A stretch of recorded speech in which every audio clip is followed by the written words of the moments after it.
Welcome to communiG with Kevin and Manny. How's it going, everybody? And welcome to communiG. This is our very first episode, and I am Kevin.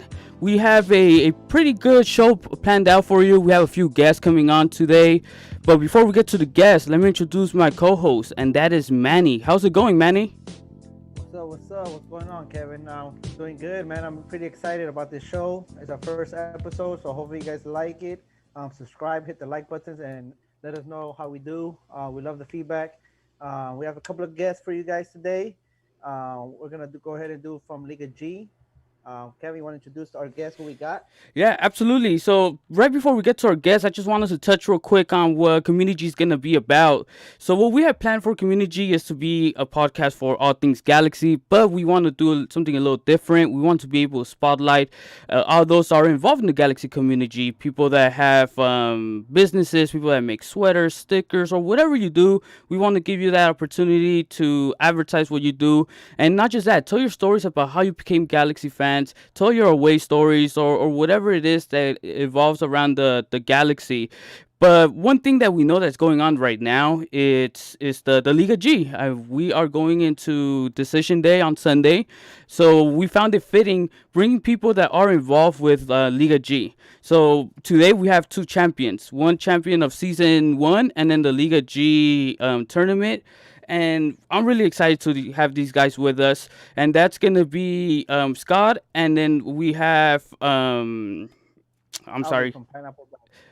Yeah, absolutely. You know what, guys? I'm really happy to have you guys here with us. Scott, how are you doing today? Doing good, sir. Thanks for having us on. Awesome. And Albie, how are you doing today? Doing good, man. Thanks for having me. Absolutely, you guys. I'm really happy to have you guys here with us because we've seen how Liga G and what has happened with it. I just came in this season, but I was seeing all the great things you guys did with season 1. But Scott, can you touch a little bit about how was it that Liga G came about? Because I know that you were playing on Wednesdays with some guys on Cozmos. So how did that start? It was just an idea that I was floating for quite some time, that I actually was sort of pushed further into doing by Juanito over at PineappleBrat. We went to the home opener and he was pro clubs. So I said, let's do it. We started it up. I think like 12 guys showed up the first day, and then it just kind of kept rolling. And then Manny caught notice of it and started up Barachos, and it kind of just snowballed into this wonderful thing we got going now. How many players did you have on your Wednesday events? Like, when you say when you were snowballing, how did it come up to one team, two teams? Because I think by the time I actually caught on, I think you guys had about 3 teams already. That's when I actually caught on the whole video of Hammer and Bruce and against the team. Then I was like, what's going on? What is this? Are they talking about? The first team. Caught my eye. So how, like you said, it started with you and Juanito, which is a PineappleBrat. Mm-hmm. Wonder how that became a rival, and me and you and I became a rival. Hey, I think you have against people. You don't want people on your team. Nah, I mean, Cosmo wasn't even really a team to start. It was just an event thing. We had, I think at the end, we had 65 people who were showing up every Wednesday, and we were doing, drafts. We had captains for the teams, and it was this whole theatrical thing where when a captain would win, they would get to pick the team next week. We had Jamie for the first several weeks, and then Samo, Bob, Andrew, and then Bruin had it for a couple weeks, and then Cosmo became a team. So you say that at some point you guys had 65 people. Why is it that you think that it became so popular so quickly? Well, I mean, realistically, it's because of the pandemic. Everybody was at home, just looking for something to do. Sports were gone, and it was just, people were just looking to connect on some level, to feel social and find some happiness and all the crappiness going on. And we kind of just came in at the perfect time. Albie, when did you become involved in pro clubs with Cosmo events, or did you come up on the side? How did you become involved into the pro clubs world? Because obviously, the little story that me and Scott had. Well, what's your story on that? How did you become involved with that and Pineapple Brats? Because uh, your logo when it first came out, it was beautiful. Everybody was like, "Wow." Thanks. Really, it was the Cosmo event. I saw Scott. I mean, like I followed people behind, like, I don't know, just trying to connect to other Galaxy fans, talk Galaxy talk on Twitter, and I probably randomly followed Scott because somebody sent me a link to like the Galaxy group thing on Twitter. I was new to Twitter. I just sort of, started putting stuff around, and I mean, there are like some people that are like always like the people that you follow or in the community. Everybody knows like Josh and Corner of the Galaxy and like the Ride Squadcast, Straight from the Stands. I've been listening to the podcast for a while, so it was kind of funny. I always knew about the Squadcast FIFA thing, but I never joined because I thought maybe I never had the time. But when I saw this, the whole pandemic thing or whatever, I figured I'd give it a shot. I'd never played pro clubs before. I remember going in and sucking terribly like the first couple of times, but it was really cool. The pineapples, when everybody started like segregating into teams, and Scott didn't pick me to get into Cosmo. See, see, there it goes again. There it goes again. You see? Juanito actually reached out to me, and I interviewed him. That's what I tell him. That's what he says. But I got to know the pineapples. I played with Code a lot with in the Cosmo games and stuff, and I first met Jimenez when he was one of the other managers for like Cosmo 4 or something like that. And the guys ended up just being super cool. So I know some of them are probably in the chat. So what's up, guys? Shout out to my piñas. They're saying it to your piñas right there. Yeah, like the guys have been really cool ever since. I think this whole community is especially interesting because I've never personally met anybody except for Jedi. This is the first time we see eye to eye. Right. This is the first time me and you ever. We've talked through messages, but we've never seen eye to eye. And the first time I ever met Scott with Cosmo is when I had to go turn in the first trophy. Right. That's right. See, so yeah. But Scott, when you were starting the Wednesday events and more people started coming in, did you have an idea of, this might turn into an actual league? Or when was it that you were like, man, there's just potential of this growing even more? No, I expected like 3 people to show up and it to be done as quick as it started, but everybody was really jazzed on it. And I think, we were floated by, again, the pandemic, obviously, but like folks like Hammer over at Corner of the Galaxy came to the first few events, and he was pushing it on their show, and it just became this thing. And then we had Kylo, who's a big streamer, who joined us for a while, and that helped it kind of, again, snowball. And I don't know if you saw the video behind me while Albie was talking, but I had a little video of him scoring the first ever Cosmo Seagull. Oh shit, that's right. Oh man, right. so part of Cosmo SC and Liga G history, the first go. But Albie, when was it that you seen that your team was starting to pick up, getting more people? And one thing that I'm interested in is your guys' social media stuff. I see a lot of your stuff, and who takes care of all that as well? Well, the first question, in terms of the guys, I came in, maybe I was like grab number 8 or something for Juanito. Juanito was like, he was the manager going around talking to people, getting people in. I think he grabbed Sergio-ish. One of my conditions for signing was that I brought Jedi on. I saw the first logo, and that wasn't nowhere near what you guys did. The first logo they were posting all the whole time was like a crotch. That was real. It was like a shield with a crotch. But a lot of these guys, Tony, Kenny, Juanito, and AKD, Jimenez, and Jones, those guys had been playing together on PineappleBrat since like 2016, I think. So when I joined the team, and I started playing with them, um, it was it was I could definitely tell that there was like a next level to the team because they had the chemistry already. They knew how to play with each other, and they already knew the kind of runs that they were going to make on the offense.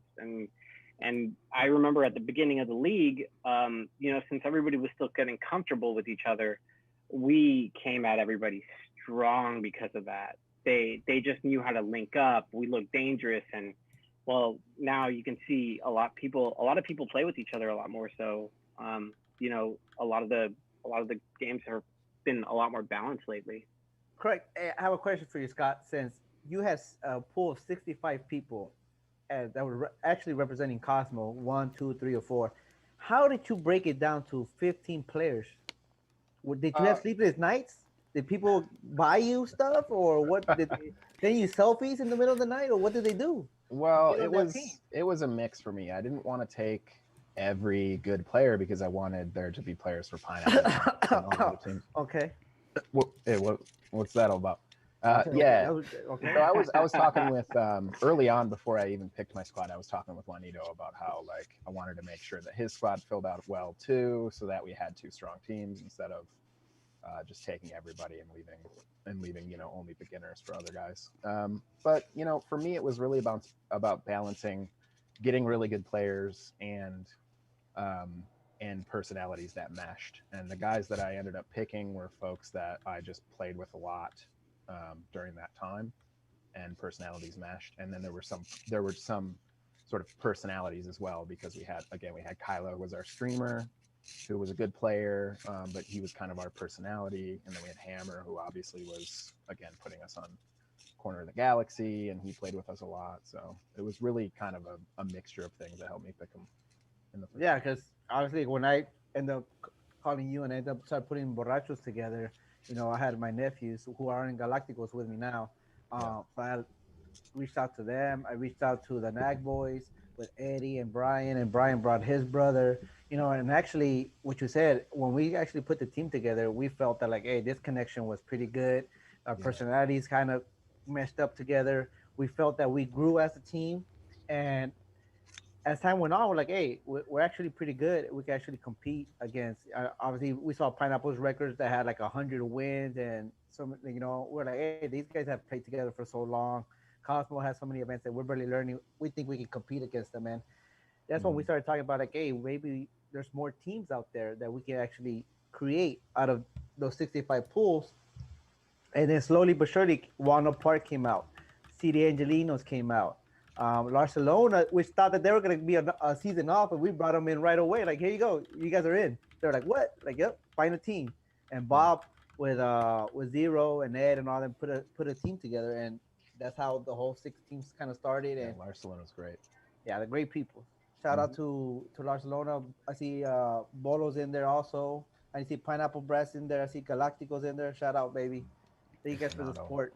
So now the league is pretty much at nine teams. What do you guys see the potential growth for the league, and then also for your teams for Cosmos and for Pineapples? I mean, for me, the league is what's most important now. I think when we started, I was big on the Cosmo brand and all that stuff. But then going into season two, I just realized that the community is really like what's important about this whole thing. So I put Cosmo on a back burner.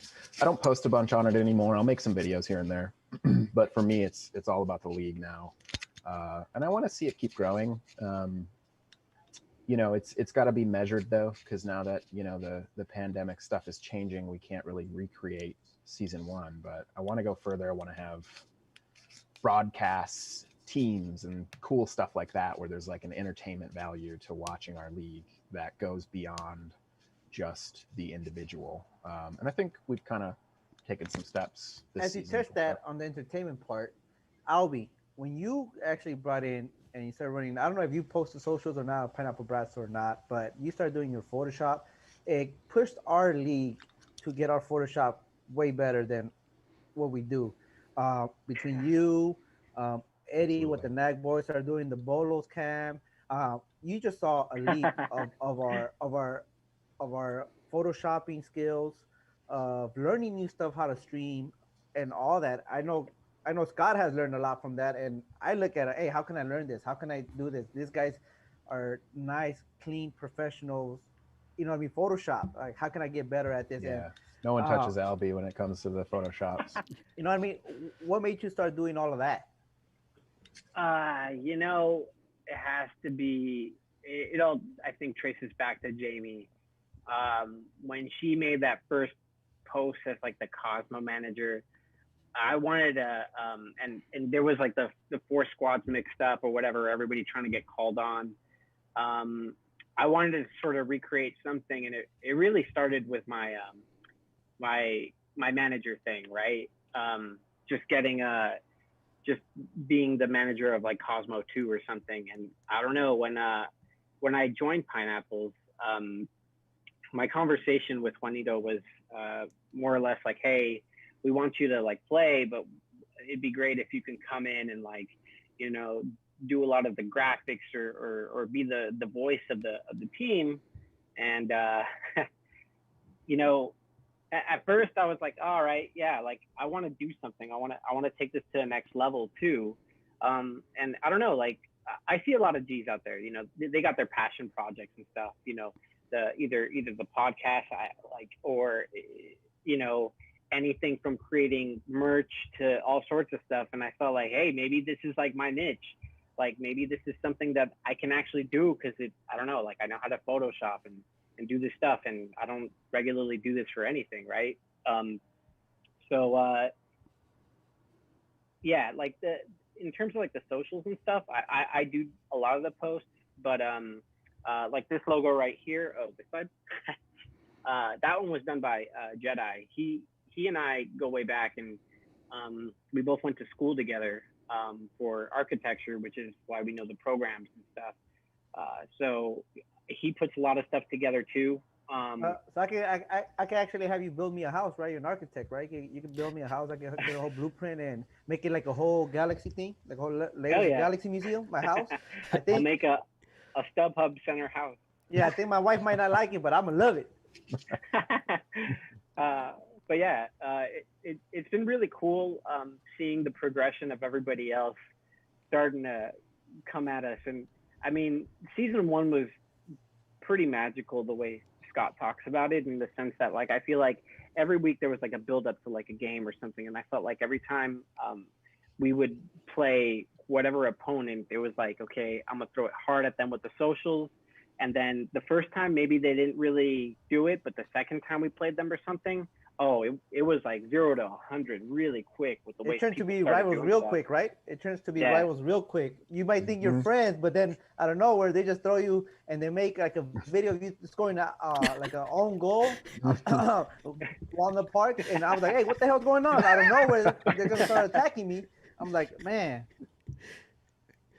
Yeah, that's for sure with some of the pineapple stuff that's been going around with like the mixers and the drinks and stuff. That stuff was it as funny as I thought it was. Like, oh, it definitely fueled the rest of the guys. So like, no, we gotta make sure that we get in. You know. Oh yeah. Yeah, You wake up every game day to make sure that they regret posting that and they remember you the next time. Trust me, when I was my borracho favorite. that time.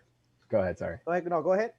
I was just saying my favorite video from season 1 was the after playing Pineapple. We had the little back and forth on Twitter where I think it was Juanito was saying that Gilbert only scores tap-ins, so I made the tap-in king video after we won the series, and I used the Happy Gilmore cut-ins for the tap it in. That was easily my favorite video from season 1. I think I had one of my favorite ones from was the Bob and Bruce.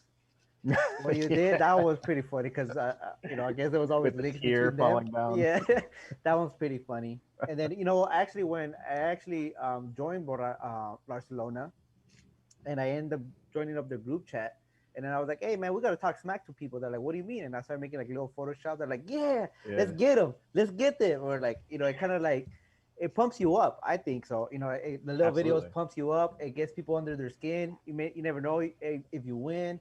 You could talk a little bit more smack to them, and it actually connected a little bit more. Obviously, when I left to Barcelona and what Barrage was connecting me with a lot with large people that I've met, and they're great people. And maybe at the stadium, since we're on opposite sides, maybe we never would have met. But now it's like, well, it's one big family, and I love it. I love it.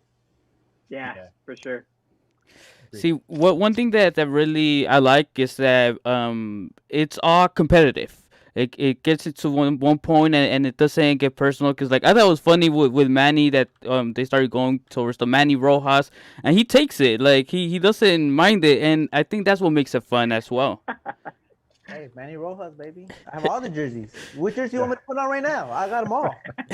That was one of my favorite when you did the interview where you had the Barachos jersey with the Barcelona sticker over it or something like Oh that. yeah, with the Dag boys. Yeah, That those was guys pretty are funny. awesome. Those guys are awesome. Hey, you do know, even if no everybody gets the same collection, I'm gonna have one of that Borracho jersey. Nobody's ever Yep. gonna have that one. Mhm. So my collection will beat anybody's. The original before the rebrand. That's for sure. Yeah, See, that's one of the big sticking points for me, because like I said, it's all about the community. And if you go anywhere else in specifically the pro clubs community, it's toxic, man. It's a lot of egos and angry video gamers just being mean to each other, and I didn't want that to be anything in this. Yeah, Yeah, I shushing, like shushing, shushing. Yeah, I didn't want that to be a thing in our league. So that's been a big thing for me, is maintaining that whenever there are the little squabbles, is getting with people and being like, look, man, we're all part of this. We're all together. We need to be no, buddies, not actually fighting. yeah. Actually, for us, like you said, like it's a big old community, and all of this we that we talk about and we bring in every team that you can go to any team of the Liga G, and it's all organically made. You know what I mean? Friends Mhm. become like lifetime partners. I'm texting Scott at 2 in the morning that I have a dream about season 3, Yeah. and I think I have this idea, and then like, okay, I'm gonna go back to sleep. Have a good night, and he responds back to me, and then Yeah. I'm like, who is that? That's Jake from State Farm. Like, no, but Yeah. that community that all of us have built together. There's a story with Walnut Park with two players, Jeff and DJ Herbie Herb. I think they took a picture together maybe a few years ago for the Galaxy, and they didn't know each other.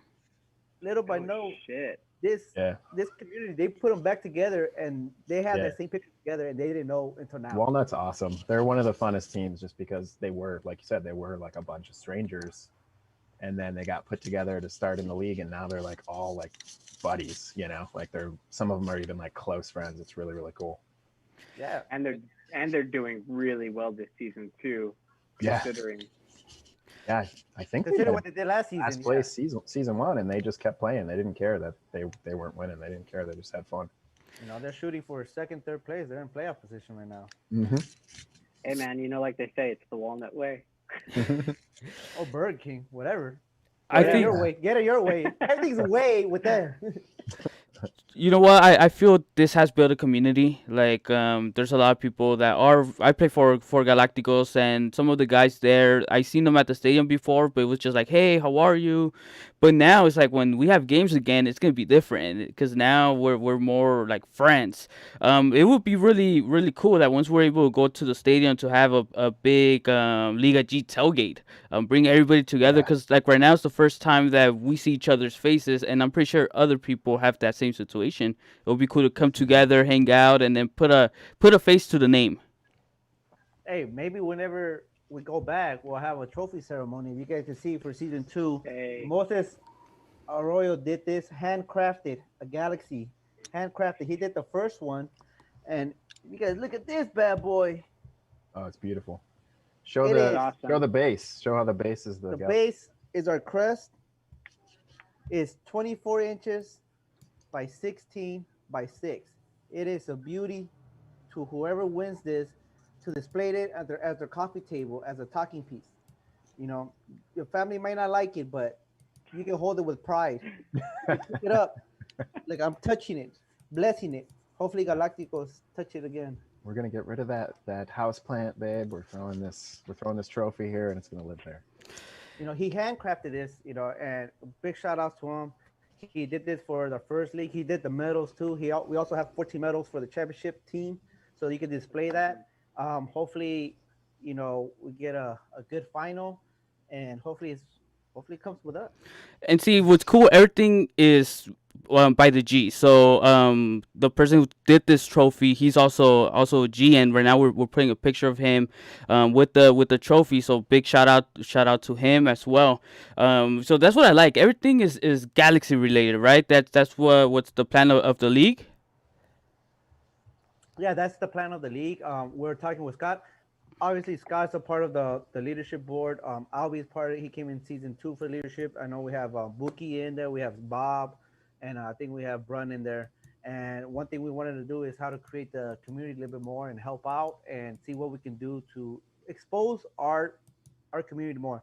And luckily, the G's came out, and we have One Two Threads, we have Luis Art, we have Jesse Pena, we have who else do we Counterculture. have? Culture. They all came out, and they all came out. Do you have the thing of all the awards of best defender, best social media, golden boot, MVP? I think we have about 5 or 6 awards that they all Yeah. came out, and they're all been awesome. We have Galaxy Fan Talk also came out too. So I think I named them all. I'm not 100% sure. If I missed you, you guys could tag me and make fun of me. I'm all right with that. Wow, I owe you a shot. But that's the best part, and that's one thing that I took a challenge with Scott, and I told him like, hey, you never know. Let's shoot for the stars, and the people who actually responded, and this was awesome about it. And hopefully, we actually have a couple of future shows with them. So hopefully, we get to meet their faces too, because I don't know who they are either. That's Yeah. really good. And now let's start touching into decision day. But Scott, what position it is that you play for Cosmos? It sort of. I'm kind of a flex player this season, just to make sure the team always has someone in a spot. But I usually like to play center midfield. What about you, Albie? Well, this season I've played mostly center back, but there were some games where I was playing winger. But center back is where I've always sort of hung around in. So, yeah. Yeah, this season, I went to center back for the tournament. I was playing winger, so it's been an adjustment, but I've started to feel comfortable as well. What about you, Manny? Where do you play for Galacticos? I play forward. No, I don't. No, I don't. I play CDM. They tried me out at center back. They saw that I was trash, so they told me to go back to CDM. And I was like, all right. They saw my highlights that I had with Questalitos, and they were like, you know what? This guy's probably not it. Let's put him back to CDM. Hey, Manny, was That's the hard. was the game of the own goal the last game you played at center back? Is that why you wanted to go to center midfielder? Hey, bro, why you bringing up old news, dog? Why you bringing up shit like that, Hey, man? that Now they're gonna clip that and put that video and come back at me again, bro. We're on the same team. What's going on, man? Hey, I think that's a little payback for I the don't time know. I scored a own goal, but luckily it was in our practice. But yeah, so now basically we see how season 2 is coming. How do you guys feel with your teams? Like, do you feel comfortable with Cosmos that you guys could repeat this year, Scott? Yeah, I mean, we've been pretty steady. We started out really, really slow and actually kind of bad in a lot of ways, but somehow we just kept like accidentally winning games. So I'll take it. Now we're starting to play well, and I think we're good to push through without any surprises. So pretty much getting hot at the right moment, right? What about Albie? Yeah. How is Pineapple's situation? How do you guys feel right now? Because we know you guys won the Liga G tournament, but what do you guys have to do, and how comfortable do you feel in season 2, coming to an end? Well, I want to say that we probably didn't start the way we wanted to. Um, the Liga G Championship tournament was hangover? interesting. Yeah, probably. But the Liga G tournament was interesting because we were playing in that other Northwest Pro Leagues, and we did terrible in that because we didn't take it seriously. But then we went on another day and played the Liga G tournament, and it was like yin yang. It was crazy. So this season, I feel like the focus hasn't been 100% there, but we've been able to get some results lately, right? And I think we're in a good spot to get into the playoffs. But like I tell the rest of my guys, we got to win every game. That way we don't leave it to doubt. I think, and I don't know, I'd have to make all the math, and I think Scott might have, but I think if we win all the games, then we should be in. I have a question. I have a question for you. So would there be a three-peat, you versus Scott, in the final? Because obviously you played them in final one, and Hammer came out with a 122. You remember you did that the wallpaper for him. Yeah, yeah. Go, and then you played against him because he was on loan with Galacticos in the Liga G tournament back. Is there a chance that you're gonna try to make it back to the final to see if Scott shows up to the final also? I mean, like the way our squad sees it, we don't care who we face. We want to go to the finals. If I face Scott, then I'm gonna 2-foot him. But you know, that's how it goes. I'll Let take me ask it. you now, what is the biggest surprise teams? Give me two teams that you guys have came across, or like, hey, they've gotten better, or they're not what you thought they were. I mean, for me, obviously, Walnut came into this season just demolishing everybody, and I never thought they were bad or anything, but it was just like, whoa, okay, they've picked it up, and then really leading, like, sort of towards the end of season one, CD Angelino started kind of figuring things out, and they've been pretty consistent since then, with at least competing with the top. Albie? Yeah, I want to say that the guys that came in that surprised me the most are probably the beer belly guys. Only since they were like the unknown quantity. Right. I was pretty surprised at how well their game plan seemed to be going into games, at least against us. But I also see that with the results that they have across the league, Walnut definitely picked up a ton of steam for this season, especially knowing now how they started, how they're managing themselves now, like sort of just making sure that they're consistent at least. So I mean, it's tough, the season, the more we play, the better the player stats are, especially since FIFA's so new. People are upgrading and getting their points, and then one team that you faced in week 1, if you face them in week 4, they're not going to be the same team anymore. Yep, correct. So I'm gonna touch on I can touch on Barcelona and Borachex, and then Kevin can touch on Galacticos and DOG, and if we're missing anybody else. What I think with Barcelona, I'm like, when I looked at the moves that Bob has made, my expectation is it has been a little bit better. Like, hey, come on, you took some players from Cosmo, you got a player from Pineapple, you have a Golden Boot racer, with DJ as second place. I think he has 15 goals. Mm-hmm. I'm like, the expectation should be a little bit better than right now the results are not going their way. Yeah, and I mean they had significant leads in a lot of games and gave it up. Yeah, so I think that team can put it, if they were to put it together, it can be a dangerous team with all they're doing, all the players that they have.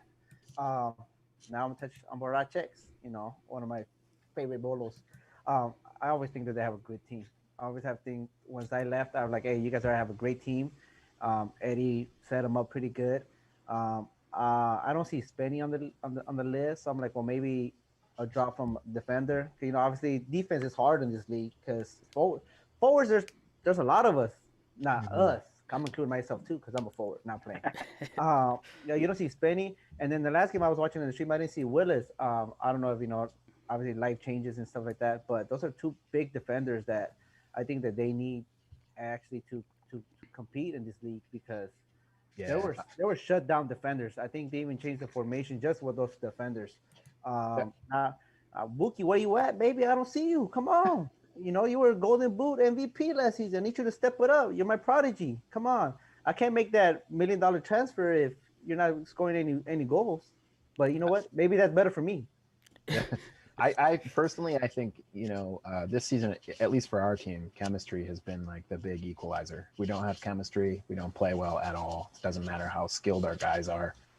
And I think probably that's a little bit of what's happening with Barachex is they're probably just not getting to play together as a full squad as much. But the quality is there. They have players. They Going have back to work, but they yeah, have, no, I agree. they have Bryant, they have Buki, they have Eddie, they have Tony, they have Chola. These are season there.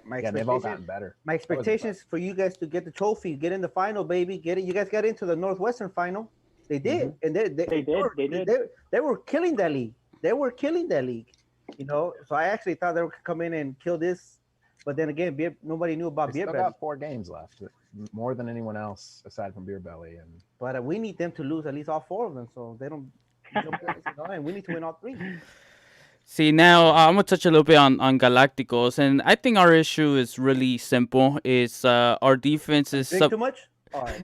Our defense is somewhat solid. We've been able to do good until the last game. We were, I think, the second team with the least goals received, but our issue has been offensively. We can't get the ball in the back of the net, and that's something that it's funny because when we practice, we score. But then when we get to our season games, that's when we've been struggling. But once we're able to get the ball in the back of the net, I think we should be better. I still feel that I think it's been like 3-4 games that we should have got wins that we ended up losing. And I think our season could have been completely different.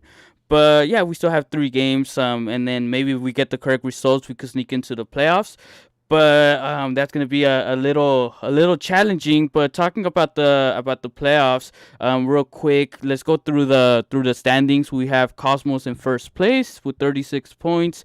Beer Belly Boys, the surprise in most of our opinions, 27 points. Walnut Park as well, 24. And then CD Angelinos has that last playoff spot. They have 18 points. Right behind them is Pineapple, 18 points as well. Boracheks with 18, and then Galacticos with 12, and De La Guerra has 12 points as well, and then Barcelona with 6. Where do you guys think might be a team that might sneak into the playoffs? Because I see Pineapple is pretty much tied, so that's someone that's really close. Also, Boracheks, same amount of points. Who do you guys think might be the one that could take that last spot from CD Angelinos? It's definitely us. So I think for me, it really does come down to like the schedule. And to be honest, Barachex and Pineapple both have pretty hard schedules, if I'm honest. Who do they play? They both play Beer Belly, which is a tough game. It's a tough game. That's a tough game. Beer Belly never slacks, so that's going to be tough. Pineapple's got Walnut, and then Barcelona. And Barcelona's gunning for the Golden Boot, and they want to spoil some Yeah, you have 2 playoff teams. You have 2 playoff teams, and then you have and Walnut, who wants to finish strong. So it's going to be tough for Pineapple, and then for Barachex, they have Galacticos, who's fighting for their lives.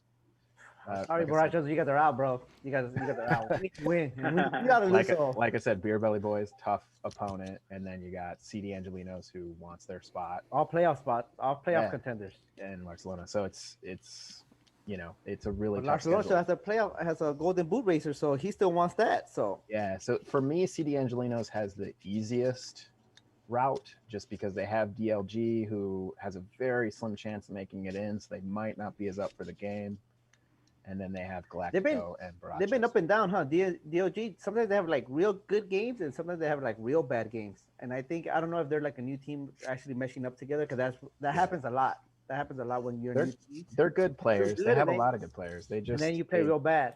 They make that 1-2 simple mistakes, and they give up the game. And that's really, they keep them close, but they just make 1-2 simple mistakes. Yeah, I think that's something that we're going through, because we are a new team putting us together, and that's how I can relate to them. Be like, hey, we can play real good. Like we're the only team that beat Cosmos. We don't get that trophy for beating Cosmos, Manny. That trophy's not for us. We could probably put something. We could make something up. Yeah, we could probably make it up. If they hang a banner. Yeah, we're the only paper with some crayon. We can make a supporter shield off of it. Yeah, we had that paper plate for season 1 for our supporter shield. No, but you know what I mean. I think that's where I can relate with De La Guerra, because I don't know if Yeah. they're new or not, but since I know Kevin came from Liga Galaxia, I know Hugo came from Riot Squadcast.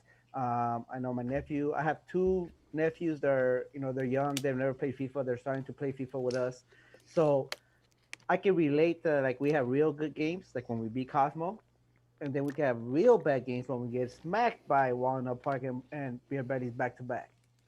Because we don't have the consistency of making the same game over and over again.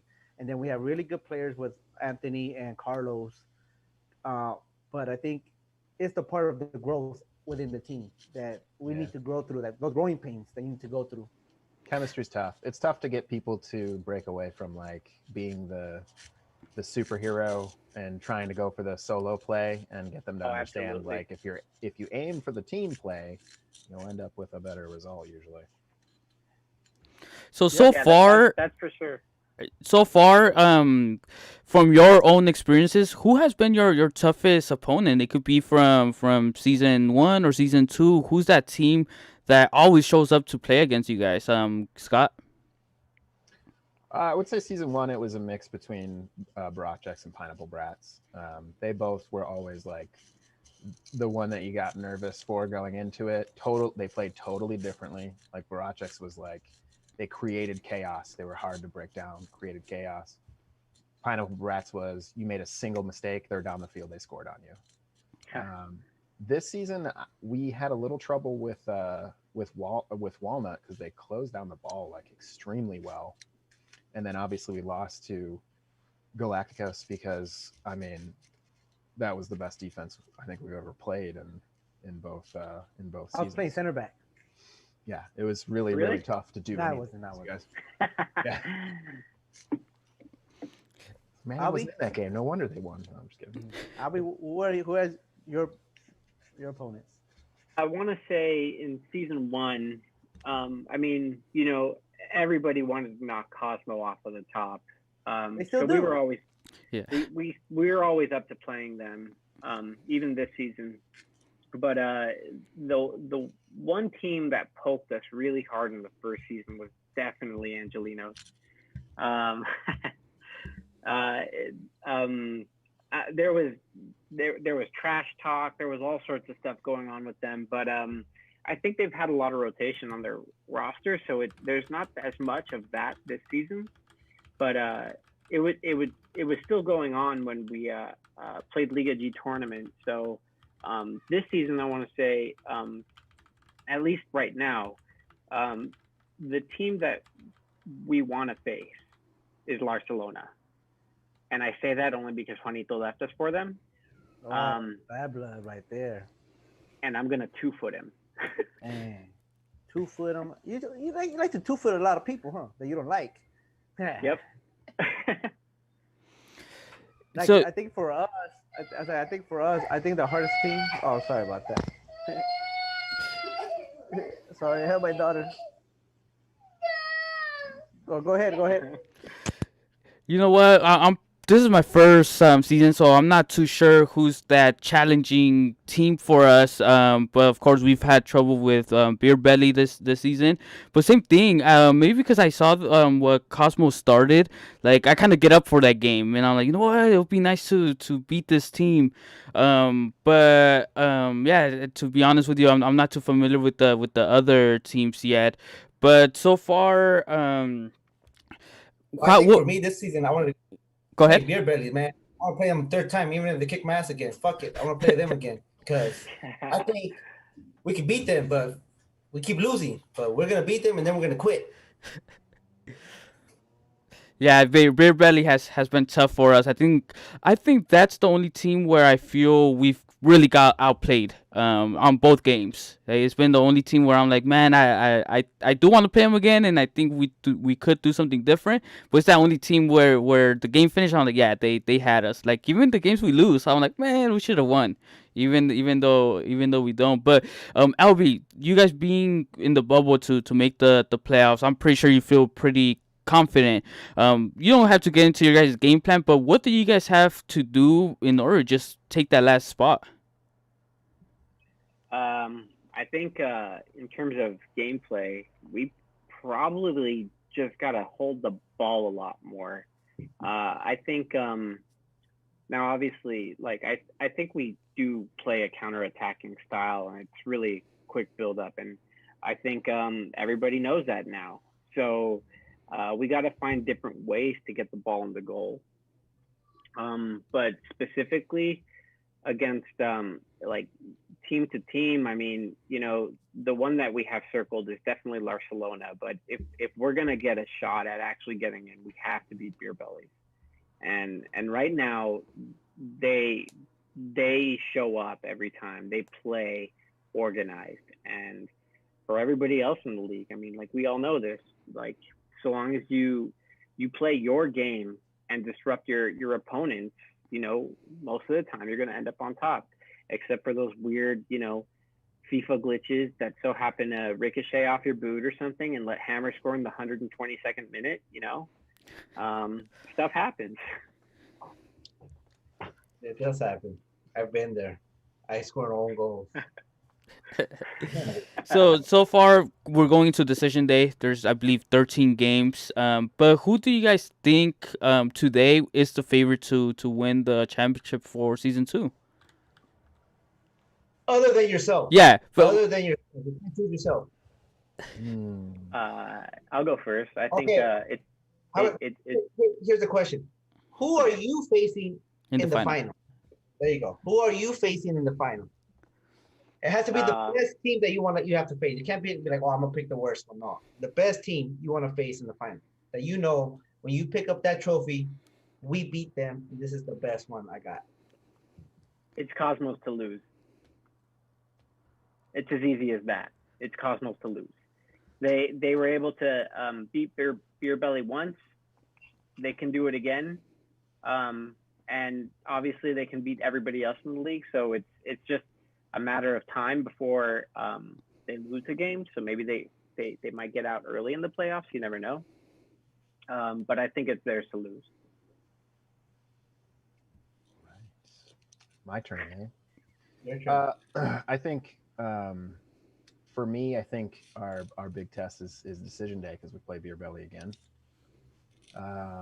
I think now that they know our style, know that we're a bit more organized, getting back to defense than other teams, they're going to play a little different. They're going to try and get over us, and if they can, that's where I'll be a little bit like, maybe this is going to be a really tough task. But I mean, to be honest, no disrespect to Beer Belly boys at all, but our game 1 against them was probably our best game this season up until this last game day. Don't disrespect. Make it good. Make it drama. That's what we want. I don't like to talk too much trash. They're very, very good players. That's what we're here for. We want the drama. They got the Golden Boot leader. They're extremely good on the ball. Probably one of the best technical teams that's played in Liga G. But being petty, I went back and counted. They had 5 passes in the first half of our game. Who would do that? He does do that. He does do that. But only one of them was before the 40th minute. So I mean, like, we didn't win by a large margin, but they weren't really in the game until late, and then we scored 2 goals and put them out of it. They're a great team, and I think that now that they've played us, now that they know what to expect, that's going to be the big test for us. I would love to play really any number of these teams. I would love for a surprise team to get in there. I would love for Galacticos to just shoot off the board and get to the final. That would be insane. But I think realistically, it's probably going to be Beer Belly or Walnut that we face in the final, if I'm honest. Okay. If I had a choice to see if Galacticos was to make it to the final, I think I would want to play Broadchecks.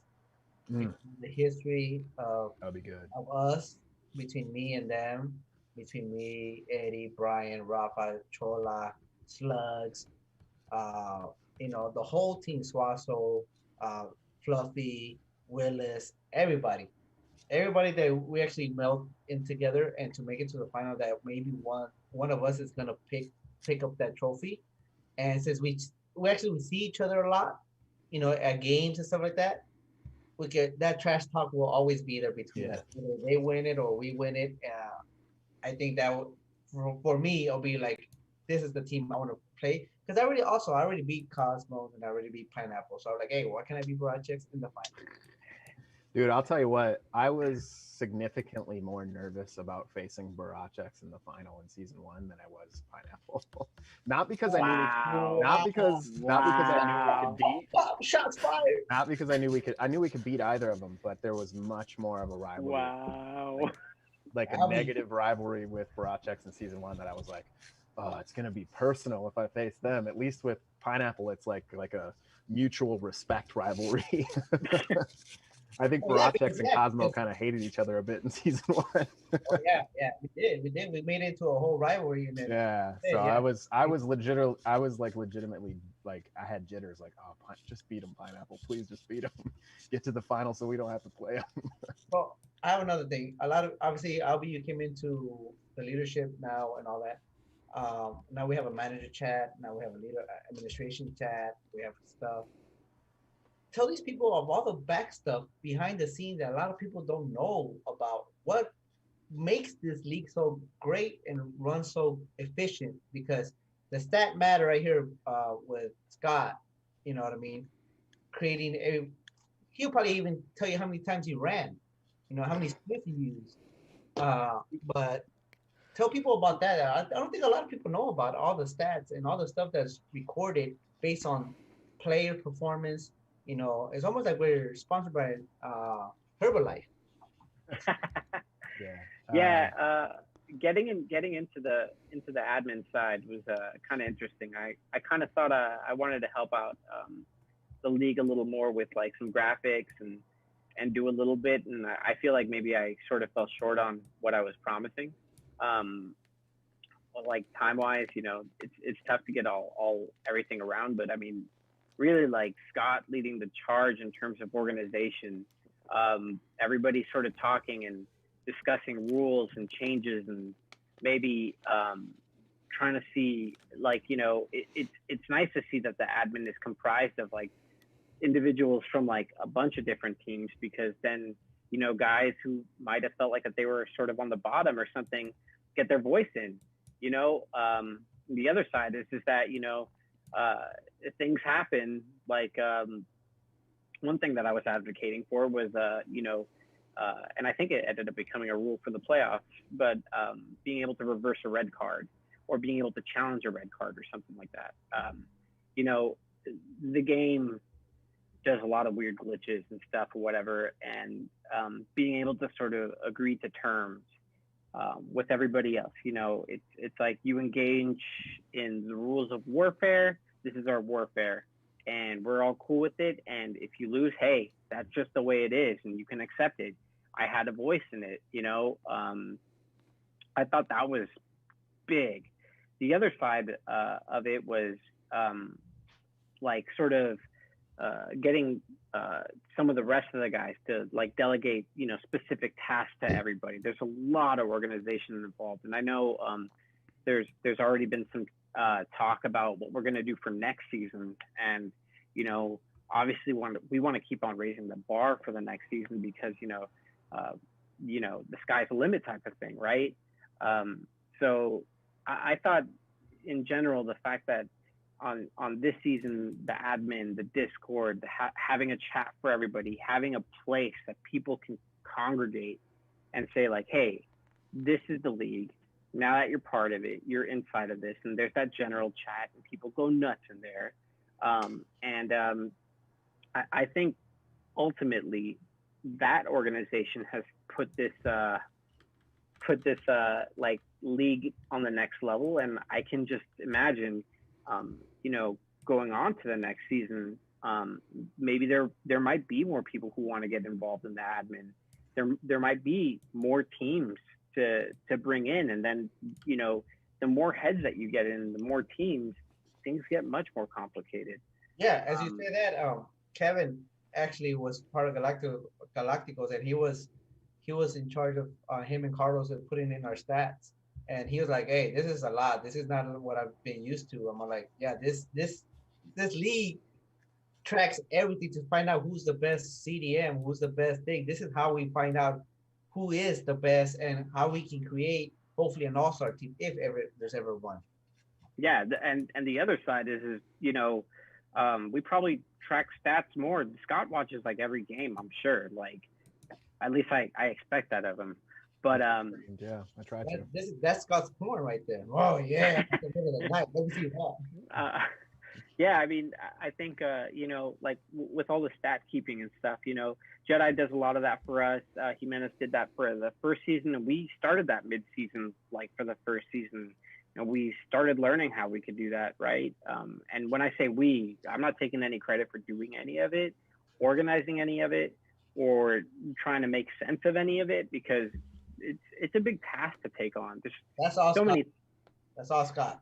I would, but I would never would be able to put all that together. That's all Scott. So that's up to Scott for putting all that. And Kevin, Stats are fun. you might get mad of putting all the stats, but you can thank Scott for that too. How do you feel about that? Kevin putting all the stats in there? You know what? I actually like it. I'm big on all that stats. Even when I used to like play career mode, like I would do my own little stats. But I think it's good. It is a lot of work, but you know what? Most teams have what, anywhere from 11 to 15 players. We could always rotate. Like, well, I don't have an issue doing it. I think Carlos doesn't have an issue doing it. So it's been me and him, and I know we have Chewy who has told us, hey, if you guys need help, I'm here to help you guys out. But I think if that's the best way to find out who is the best defender, the best midfielder, the best forward, I think that's the way to do it, because it's hard to see every game and pretty much judge by the eye. So I think the best way is by the stats. yeah, and to that, like the whole stat keeping in general, seeing who's best. I feel like the people who sort of lose out on maybe making that best 11 or getting that. I mean, this is like it's like the guys who are the one glove fits all type. The utility guys like Scott. You're probably not gonna have the stats of like a padded, like day to day forward that has all the goals, or the cam that has the assists. Manny, I think you're kind of the same, and this season specifically, I feel like, I don't know, FIFA 21, I suck at center back compared to where I was before, but I mean, I'm probably better than Juanito. It's tough to tell. But what it does do is it gives us a quantifiable way of judging people's performance instead of just talking trash and shushing, right? I love that stuff. And we probably do it better than even the LA Galaxy do. We have analytics. Hey Scott, you can apply for that. Analytics, right there you go. I think Chris Tucker and his massive spreadsheet of stats is a testament to how little the Galaxy actually does for stats. Right. And Tucker and put Hammer to talk it out. We got this. That's a whole team right there, analytical. So, but you know what? To all the Liga G players that are actually on the chat and maybe watch this later on, whatever you say, whatever the stats or whatever you may feel, send it out. We all talk about it. It's not like we don't talk about it. And a vote does happen within the administration before we take it to managers. And we all talk about different angles. And trust me, we don't see just basically because I play for Galacticos, Albie plays for Pineapple, Scott plays for this. No, there is no favorites. There is the best for the league in general. The whole thing is about the league when administration. Then we'll bring it down to the chat, to the manager chat, and then obviously to the general Discord to take votes. So yeah, and and on that, your voice matters. Yeah, and on that point, I mean, as far as the stats go, there's definitely some managers who haven't put really any stats in. So I've been trying to push to folks that December 7th is the cutoff for that, so we can get working on the awards. So hopefully all the teams that have been slacking get their stats in, and we can have like a really cool little MVP and Defender of the Year race. And that'll be extremely fun for everybody. And there's prizes. Maybe we'll include a FUT pack of the best Liga G players. Yeah. I loved that last season, the little fudged team of the season so far thing. Thomas, where you at, man? We need that. Yeah, he's a busy man these days. We have to play disc golf the whole damn time. Dios, Kevin, what you got, baby? What you got for us? All right, so now that we talked about Liga G and Decision Day, I think it's a good time to start transitioning and talking about the Galaxy. So now we just went from being happy to getting a little upset already just hearing the word Galaxy. So on Monday, basically the team announced the players they were exercising options for, and those players who they were declining options as well. I just want to hear before we break it down and get into players. What was your guys' opinion when you guys heard it? Because I saw on Twitter a lot of people were upset, especially because they said the players that did decline those options, it said in negotiations, or the players that are out of contract in negotiation. So I think a lot of people were like, we're gonna bring the same team. But before we really break it down, Scott, what was your opinion just when that list was released? I'm really a wait and see fan. I know MLS is weird. I know they got a lot of rules where if you don't negotiate contracts, you don't hold the rights to that player. So it could be that they're just negotiating, but really they have no intention of keeping the player. Because I mean, I swear to God, some of the guys on that list, if they do keep them, it's like, okay, you really don't care. But I also understand, like, I think they were saying something like 18 roster slots would open, and there's just a point where, like, even if you're trying to rebuild, you can't necessarily cut so many players because you have too much rebuilding to do. So I think for me, it's just wait and see what's going on. All right, in the negotiation contracts, that you might say that who do you keep and who do you cut? So if you want, let's break down that list real quick. So there's 12 players that were already under contract for next season. There was 4 players out of contract, and 10 with team options, and that's where it adds up to 18 roster spots. So the players that they did pick up options for was Vom Steeg, Traore, Koreniak, and Ethan Subak. How do you guys feel about those 4? Is there any player that you would not have picked up options, or is that fair that they did? I'll let Let's someone go. else Scott, go. I'll be, then I'll go. Go, Scott. You go first, Okay. and then I'll be, then myself. I think Vomsteeg you gotta keep because you don't know what's gonna happen with Klinsman. I think maybe that's why they're negotiating with Bingham. They probably want to bring Klinsman back, but they don't know what the contract's going to look like yet. I think Klinsman's probably demanding a lot of money, It's and very they're possible. they're playing the field. They're like, it's like they're players, right? They talk to this girl, they talk to that girl, whoever bites and sees whatever, and then He's they still see young. how it moves on. Young for a keeper. He is, but I think his name brings a lot of attention, and I mean, money wise, I would assume that he could ask for as much as Bingham at least, right? But Yeah. we all know that Bingham's contract is probably way too much for what we want to pay for a goalkeeper. But he Well, hits all the other check marks, his level being of like goalkeeper. American, you know? Yeah. Based on what Yeah. you said right there, I will be like, hey, look here, Kisselman. Calm your horses down. You're young. We'll get you to that pay, but chillax. Yeah, he's got to show it for me. Yeah. Yeah, me too. So I think that's why you keep Steeg. I think as much as people I agree rightfully with that. hate on Zubak, I think you keep him because he's an affordable player who can do it at USL level. He can come in and get you that goal every once in a while at MLS level. He should not be your main go-to, but I think you keep all of them due to the fact that they can all play in the U.S. Open Cup except Tiori, right? They have all MLS experience. You can drop them down to G2, right? I think some of them you can. Von Steeg, he could be a backup to either Klinsman, hopefully not Bingham, or he can bring in Robles in. You know what I mean? He could be a backup. You know what I mean? If you're gonna pay top money to a young kid, which in Klinsman is, you can actually might bring in Robles with an experience in there to actually be the starter. Robles would be really good. To talk on Zubac, um, I I don't think we should have picked up his option. I feel that yeah, he showed some stuff this past year, but I think he should probably find up other opportunities that probably suit him better. because we got kids like Dunbar, Augie Williams should be signed, and those are the kids that we should give Zubac's minutes to, because those guys Augie's show not a that lot young. more promise. But Zubac Yeah. can get you to a quarterfinal in the U.S. Open Cup. He's an American starter, and he could Like 4 years ago, maybe before he went to what was it, Coventry? I forget. But Zubac, when he had that big season for the G2 squad. How much do you think Zubac's going to cost us? Well, he's probably like $100,000 or 150 maybe, right? I don't know. But chump change for AEG.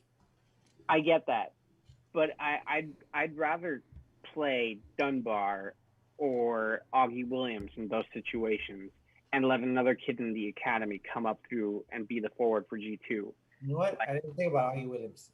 Good point. Yeah, but I mean, to be fair to Zubac, he was fantastic in USL. So is Augie. You know what I'm saying? Like that's the trade-off. For me, it's about if the system highlights them. You know, you look at Jossie had a terrible time with us and now is killing it in Columbus because that's the also system really fits true. him, you know? That's also really true. And I think he was our second leading scorer for this past season, right? Yeah, I mean he's been a very good MLS forward since he left us because Columbus is built for him to succeed, whereas I don't know who's supposed to succeed with the Galaxy aside from generational talents who are undeniably the best players in the world, like Zlatan. The boy's supposed to highlight everything. Don't you see him out there? Yeah, I mean he did okay this year. He had some stretches where he was a really good player, but he needs better people around him. He's a center midfielder. He's not a cam. He's a center midfielder. Nah, he can't be the focal point. He has to be the guy that everyone forgets about. The center midfielder. I feel like he's a role player. I feel like if Sebastian ends up becoming like a role player instead of them trying to put him as, one of the guys or something, I think that's where he'll strive because that's where he was really good before. He's always done well when people were just kind of didn't pay attention to him, and then he would show up, score a goal, show up, make that pass. But now he's the main guy, and it's like, well, no, he can't. He's not that guy. He is your Darlington Abbey. Sure. You don't really see him. Every once in a while, he spots up, but he's consistent. He's there, and he doesn't lose the ball as much. That's fair. Darlington Abbey. But the thing is that we spotlight him so much because we don't have nothing else. Yeah. Yeah, it's true. I mean, outside, you could spotlight, let's say, like Efren, but he's not going to show up day in, day out. He's way too young. He's inconsistent as hell. I'm sorry, I counter that because you know what? Araujo is 1 year older than him, and Araujo is playing like he's playing with men. And if you play in Sunday leagues, if you're 15, 16, you're the same age. You out there, you're getting hit and you're hitting people back. Shit, I'm scared of Araujo, and he's half my age. Yeah, and I absolutely agree. I absolutely agree. But just like Efren, Araujo has his off days when he gets really sloppy with the way that he makes tackles, or he gets his red cards, and that's Araujo's balance, right? He's still young and he still makes those mistakes, right? But with Efren, I feel like the physical level, he's not. Yeah, he's afraid. Yeah, absolutely. I feel like he's afraid of contact. Absolutely. And that's really, I think, what his game is missing, because you can see that he has vision and that he has a good touch with the ball near him, and he sees players, he sees the movements, but dude doesn't defend. He needs to learn how not to get hit. A lot of cams know that. They know how to play and know how not to get hit. Yes, they're on the floor. Yes, they do get tapped. That's one thing I really appreciate about Jonathan Dos Santos is his elite thing for me is that he knows how to turn with the ball and keep it in a way that is hard to defend. And I think that's what Ephraim needs to pick up, because that ability to just be like, whoop, and going the other direction. I think Kevin had a question about Jonathan Dos Santos after this. Yeah, but let's touch real quick now the options that were declined. So that was Cuello, Johnny Gonzalez, Gordon Wild, Joe Corona, Insua, and Klinsmann. With Joni, I don't see it as a surprise. I wanted to see him succeed. I just don't think he showed enough. I don't think the circumstances were the best because he came towards the end of the season. But I feel if you're a good player, you're gonna make an impact. Even though I know he was without playing soccer for like 6 months or whatever the time was. But is there any surprises for you guys in that list? For Surprising. me, it's Corona. I felt like Corona has been pretty consistent in his play, but it's probably a money thing for him. I don't think they don't sign Corona on again if they can get him for the right price. Yeah. Um, but to speak on Yoni, as much as I wanted him to work too, because he has a really cool skunk hair. Like he's got the flair. He's big. I was surprised at how big he was seeing him on the screen. Right. He's physical. But he was oftentimes the first sub off when Araujo got a red or something like that, and it felt kind of weird that you would sub off your forward or the guy who's going to score a goal for somebody else.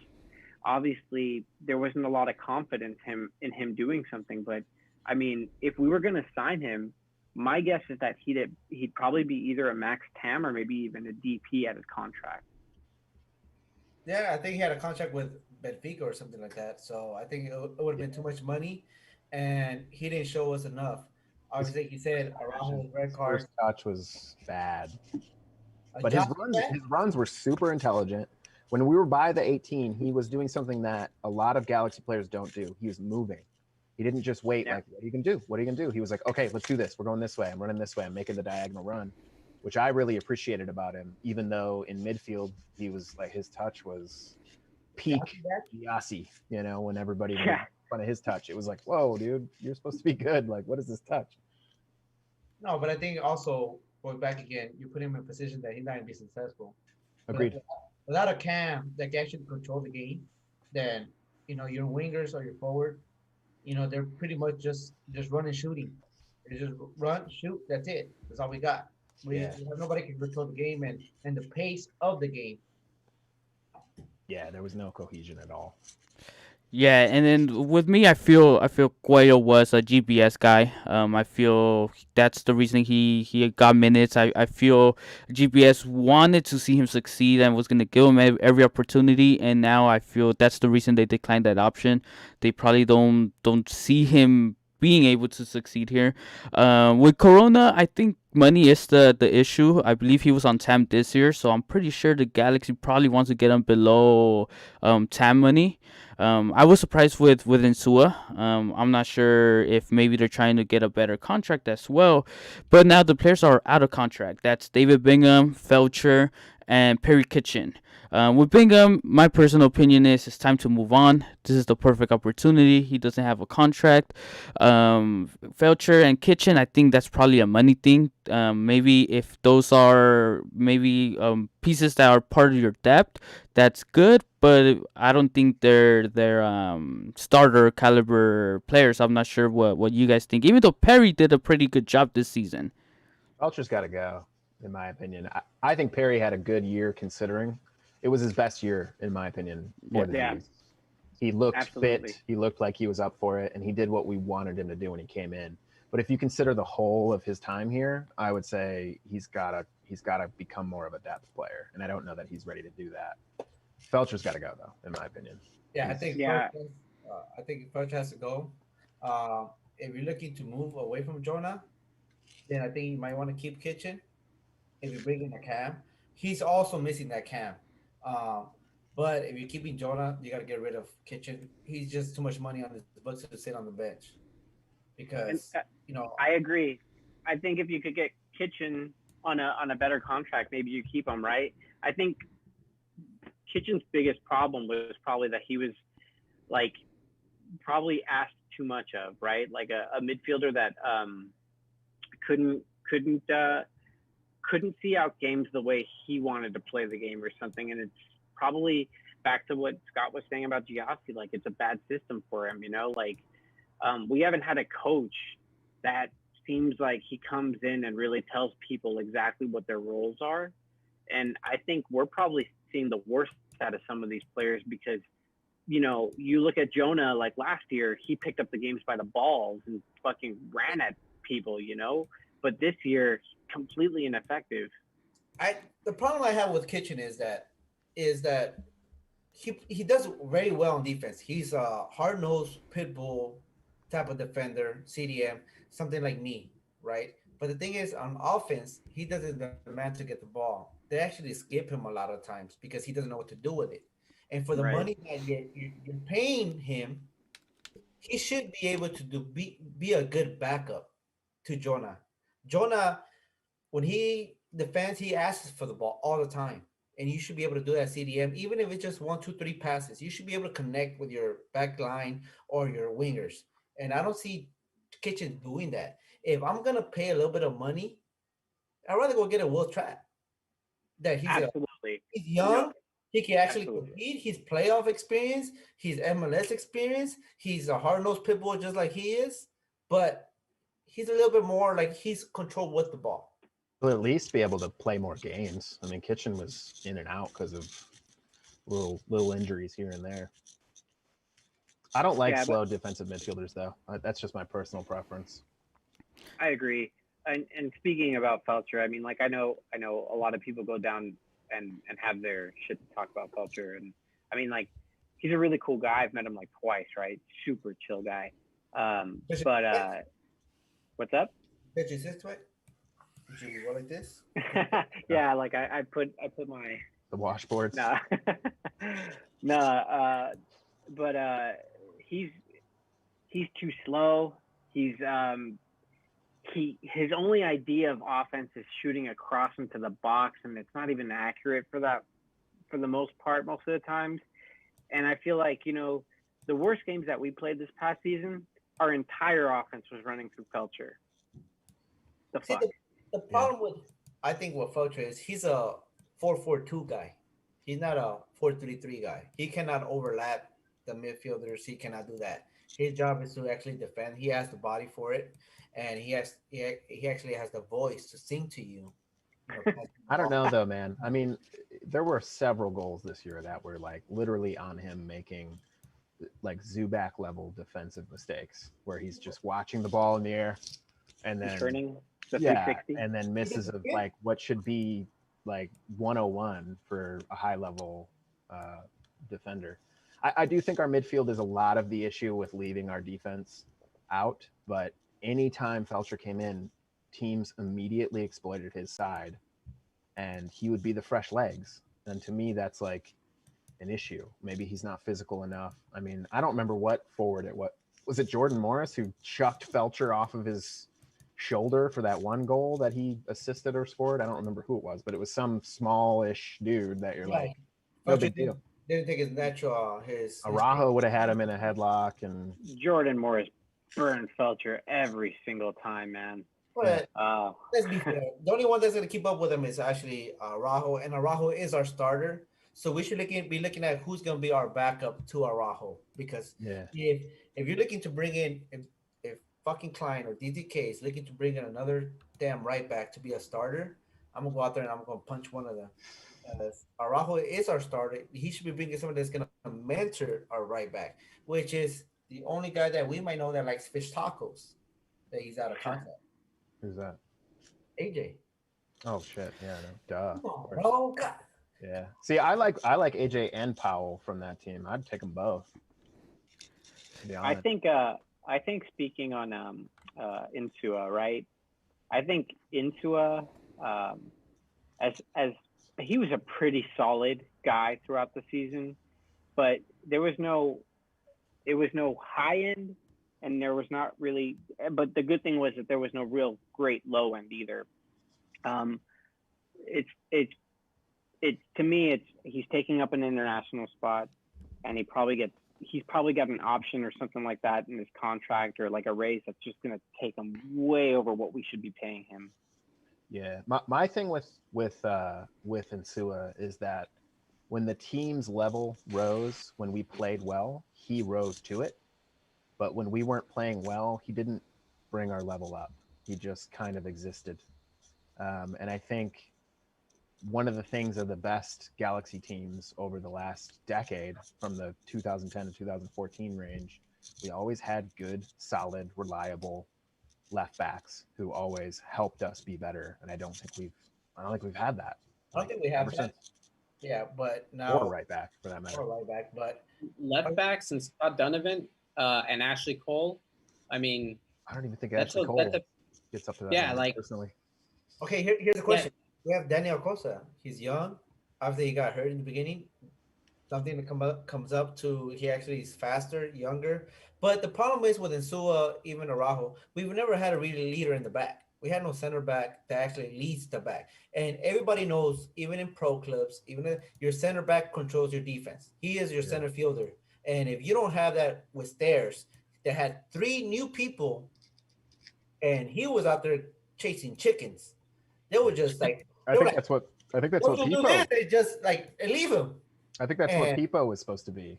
But Yeah. Pipo, Borra eso, man. Borra eso. People ship him his ass out to Costa Rica. They want him over there. Ship him out. great dude. A lot of our like absolutely abhorrent players are just cool guys that I would love to have a beer with, but I don't absolutely need you to play for my team.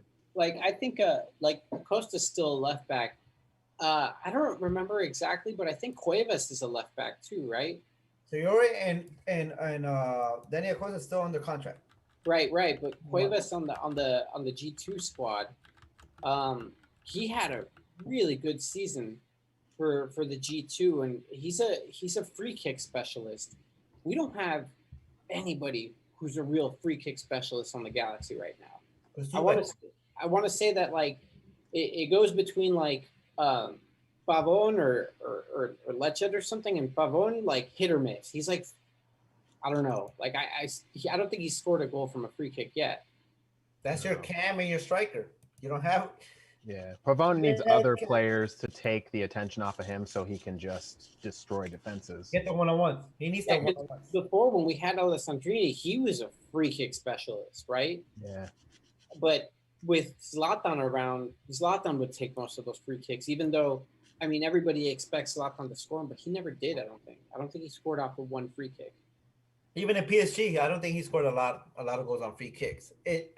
Most free kicks is usually taken by your cam because he actually has more touch on the ball. Now, I lost my thought. Go ahead, Kevin. Damn. So now, I'm not sure if you guys. I'm pretty sure you guys heard it yesterday. A lot of those Jonathan Dos Santos to America rumors started coming up. Not sure how legit they are, but let's talk about that. If it is legit and America does want him, how do you guys feel, Albie? Do you let him go and move on from him, or do you try to keep him and try to see if you could bring him in a TAM contract? I think TAM contract would be the best option. I have a lot of hope for Jonah coming back this next season without any injuries, maybe with a new manager and a new focus, and not like, Instagram leaks. Right? We're good. We're good. Hey, I don't mind those Instagram leaks. I love them. Yeah, but I think Put out a video. I'll buy it. I would like Jonah to come back as 2019 Jonah. The guy that really controlled or was like the timekeeper, but as a TAM contract, because I think that we need like a cam that's really high end. We need like another DP level attacker because Pavo needs somebody else, and at least right now, and maybe under a new manager, this changes, but Chicha's not the guy that Pavon's necessarily gonna work with. You hope he gets those two guys on the same page, but I think you need a third attacking option. And Jonah put 2 shots the entire season and no shots on goal. He was supposed to be the guy that came in and sort of helped be the captain, put pressure on the offense at times because he was put in the top of the triangle. He wasn't necessarily put on the CDM portion a lot of the times when he came in. So where were the shots? Where was the offense? Where was all the stuff? And I know he does it good because when he plays with Mexico under Tata, right? Dude's a Dud. He shows Okay. up. All right, go ahead, Scott, and then I'll touch after what Albie said. I mean, Uh, the guy. If you I, want- I agree. I would love to have him come back on TAM. I think this season was his worst, and it's unfair to say that he's not good enough because he was injured. But we were terrible, and we need at least two of our DPs to be able to show up, and it showed. I mean, Pavone showed up, and nobody else did. So for me, I would love to keep him on TAM. I love his attitude. I love his just exuberance for playing for the Galaxy. I think that's important. I think that's something that helps your locker room. But we're really bad, and we need to be better, and we need players that are going to help a coach make bad players good. And I don't know that he's that guy. And I don't know that anyone on this squad is that guy. I don't think we have those types of players that can push people to be better than they actually are. So I would be cool with having an open DP slot, whether it's him on a TAM contract or him following his dreams and heading to America. Me personally, I move on. I ship him out to America. You get your money, or you break even. The fact- What if it's not for money though? What if it's just for we're his just brother, like for his brother, go for free? Is that something you'd want? yeah, because look, you gotta, he didn't play for a DP contract. He's been injured. I think Zero came out with this whole stat that he had the same amount of minutes or games as Gio, but just in spans. He's a great person. He's a great person. Don't get me wrong. He's a great individual. I love him as a person, but as a DP or TAM, you think he's gonna show up for TAM money in the Galaxy if he didn't show up for DP? All these injuries that they've had has always been like hamstring, groin, something that you cannot detect as a doctor. You can't put on an MRI and actually see like, oh, that's something's wrong. Sure. Why didn't he not get his surgery postseason? Why did he wait before? Yeah, that's a big deal, actually. So is he here to play for the Galaxy, or he's here for the lifestyle? Which you can do both. I have nothing if you want to do commercials, lifestyle, and I have no problem with that. But perform when it's your time to perform. And I don't think if he didn't do that with his DP contract, he's gonna do less with his TAM. So you move on and you bring in other players in. And Here's my issue with the lifestyle stuff. Every great player for the Galaxy is a partier. Yeah. And those stories come out. Mike McGee, he's a partier. David Beckham's taking him out to party. Alan Gordon, hardcore partier. I think the performance, problem, the performance in the field. No, I agree, but it's like we can't necessarily have a problem with people partying just because they're suddenly bad. Like the partying's not the issue as much as what's causing them to not contribute to the team. And that's what I struggle with Jonah, is that he was really good in 2019. But why was that? Was that because we had this world-class player and he didn't have to be the best dude in the whole world?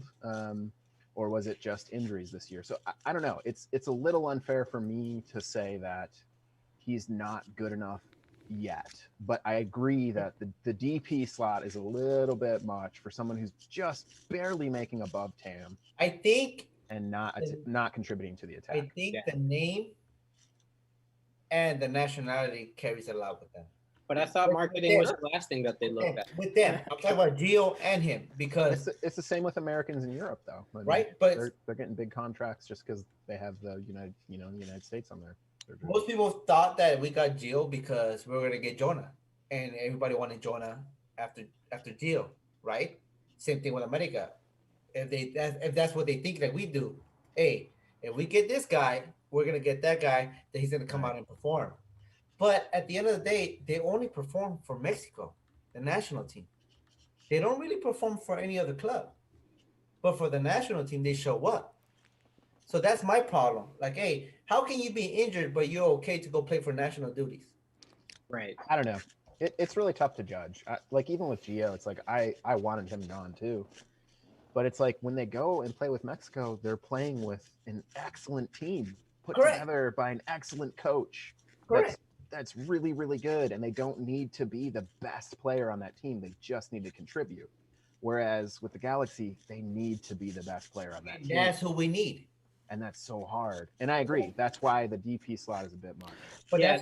that's what we need, because Zlatan was like that. I'm gonna be the best because I'm here. I'm gonna be. Right. I'm gonna carry you. That's who we need for those 3 DP spots. I Yeah. would have rather had Zlatan and one DP and keep a DP slot open than the way that we managed the contracts this year. Like, you put Zlatan and Pavon together, they were so dangerous by themselves that it opened up other guys. Sebastian would have had a good year. You know, it was that type of thing. It's hard to justify Jonah as a DP. It really is. We were in a meeting with Kevin with the front office, obviously with the Galaxy Outlaws. We had a supporter, and we had Chris Klein tell us to our face that if they wanted, they could have kept Zlatan Ibrahimovic. Yeah, he made it seem like I it was told the Galaxy moving on from Zlatan, basically. And I told him, like, It fucked that up. I told him, you really think that you had him with the team that we had built? He Yeah. knew that, like, it's nothing but headaches coming in because the atmosphere that it's He okay. wasn't happy, man. He's happy in Italy. Not because AC Milan's some great team, but because they got their shit together. No, you know? because in Europe, you have to be the best to get to qualify. Over here, you have to be 8 best, right? And I actually told Klein, I told him, like, you guys allow this to be okay with the locker room. What if another coach comes in and wants to be a hard nose, let's run this, and the players don't want to show up? The front office is not going to back up the coach because you guys don't know what the Galaxy means. Yeah, and all that goes to the culture of the Galaxy, and basically what we ask is who sets the culture? Is it Chris Klein? Is it the coach? Or he basically said that was up to the coach, and yeah, because I feel a lot of that is with the culture of the club. But something that I was thinking about Jonathan, it seems he has 1 year left under contract, right? What if America does want him? Don't we want to get something for him right now rather than him leaving next year for free? If that's the case, that next year he's out of contract. At the end of the day, this is a business. You get that money for him because you lost $1 million or $2 million on GBS. You need that money to get the coach that you need too. You know, like No, Chicharito sold all the jerseys. Shit, we're still paying for Gio, dude. yeah, we're still paying for Gio. We're probably still playing Siggy's grave. Sorry, R.I.P. Siggy. Kelvin, was the John Pedro? Pedro, Not a waste of Shelvick. money. Shelvick's finally off. Maybe he's not. But the man, like the culture thing it's a big issue, right? But that's always got to start from the top down. You when you go into work, your boss sets the tone. Your boss always sets the tone, right?